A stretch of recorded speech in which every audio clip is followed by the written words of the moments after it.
Vamos lá, vamos ver agora o que acontece quando há uma falha, né? As falhas do foot core, né?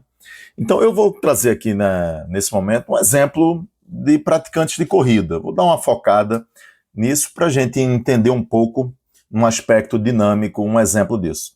Do ponto de vista geral, quando o foot core falha, você vai ter um pé plano, não é isso? Então, se essa musculatura estiver pouco ativada, você vai ter a consequência disso, vai ser um calcanhar valgo, por falha lá do tibial posterior, uma insuficiência tibial posterior vai produzir um valgo do calcanhar, e uma diminuição da atividade dos músculos intrínsecos do pé vão produzir um pé plano. Da mesma forma que uma atividade excessiva do tibial posterior vai tracionar o valgo, o calcanhar em varo, né?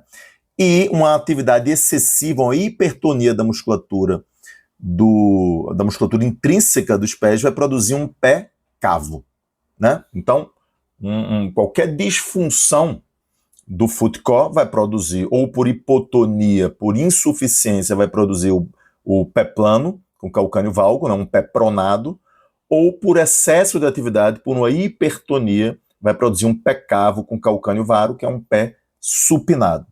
Vamos ver o que acontece aqui no caso de pronação em corredores, que é um exemplo que você vai encontrar comum. Eu trouxe aqui como um exemplo para a gente conversar.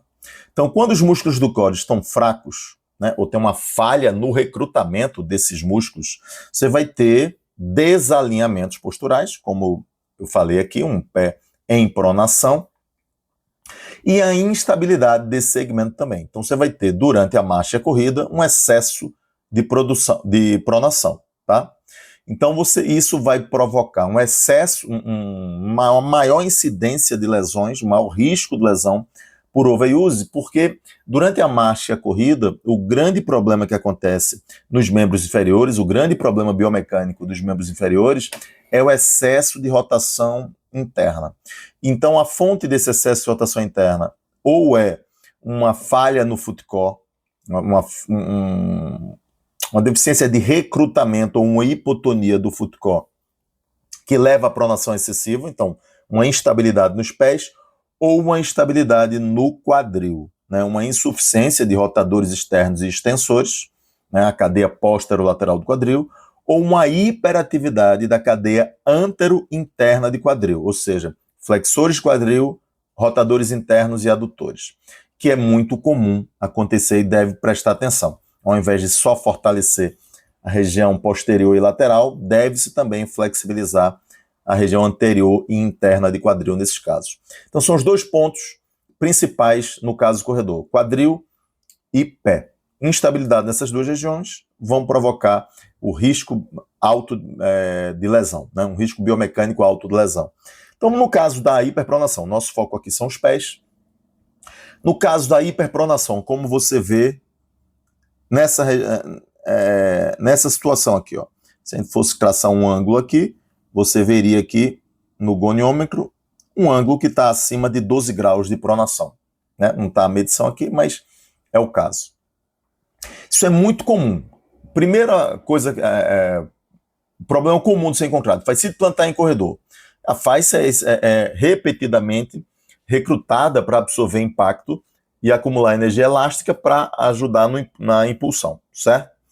Porém, quando você tem uma hiperpronação, né, a musculatura intrínseca dos pés não está ajudando a face, essa face plantar é excessivamente distendida. E aí vai produzir uma sobrecarga de tensão na face plantar repetidamente, né, quanto maior o volume de corrida, maior a sobrecarga, e aí você vai ter uma fascite plantar. É um problema muito comum. Uma coisa muito associada à fascite plantar é a periostite tibial medial, a famosa canelite do corredor, aquela dor na parte interna da canela, parece uma martelada que o corredor está levando aqui, né? Que aqui é um excesso de tensão do músculo sóleo, porque cada vez que esse pé prona, que cai excessivamente, essa tíbia gira muito para dentro, aí o sóleo é excessivamente estirado, e como ele está aderido ao periósteo da tíbia, ele irrita o periósteo tibial, fazendo a periostite tibial medial. Então aqui é fundamental, deixa eu ver se eu consigo apagar isso aqui. Aqui às vezes eu apanho para apagar aqui, bom, deixa para lá.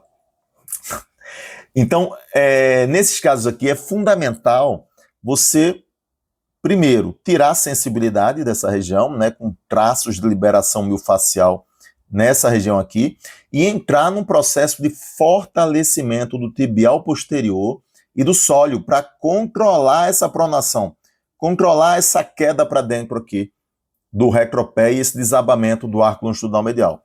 Então, o que é que esse paciente vai precisar além do processo de analgesia, tá? Então, uma coisa é a analgesia, que você vai fazer lá com os recursos que você tiver, inclusive liberação miofascial. Mas outra coisa é o cuidado biomecânico, ok? Então, esse cuidado biomecânico requer fortalecimento de tibial posterior, de sólio e da musculatura intrínseca dos pés, do foot e core, né?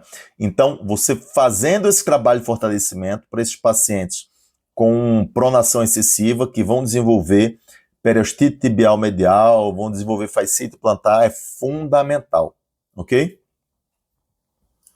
Vamos ver aqui. E por fim aqui, ó, a relação dessas disfunções foot-foot com essas lesões, né? Quando você tem uma pronação excessiva, o ângulo de tração do tendão calcâneo muda.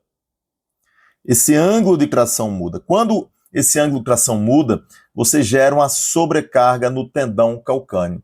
Então é comum produzir uma tendinopatia de calcâneo, tá? E aí você vai ter também um processo de pronação prolongada, que esse pé não ressupina e acaba produzindo também problemas para o joelho. Então, quando você tem um paciente nessa situação, um atleta, um corredor, nessa situação de hiperpronação, então ele vai poder desenvolver aqui fascite plantar, tendinopatia de calcâneo, periostite tibial medial, e é comum também dor medial no joelho, por conta desse processo de rotação interna. Então, por exemplo, se pegar aqui na região interna, na inserção de pata de ganso, também é comum uma tendinite de pata de ganso, tá? Então, se você tem um corredor com esses sintomas, analisa como é o grau de pronação dele, ok? Então, vamos em frente aqui para a próxima aula.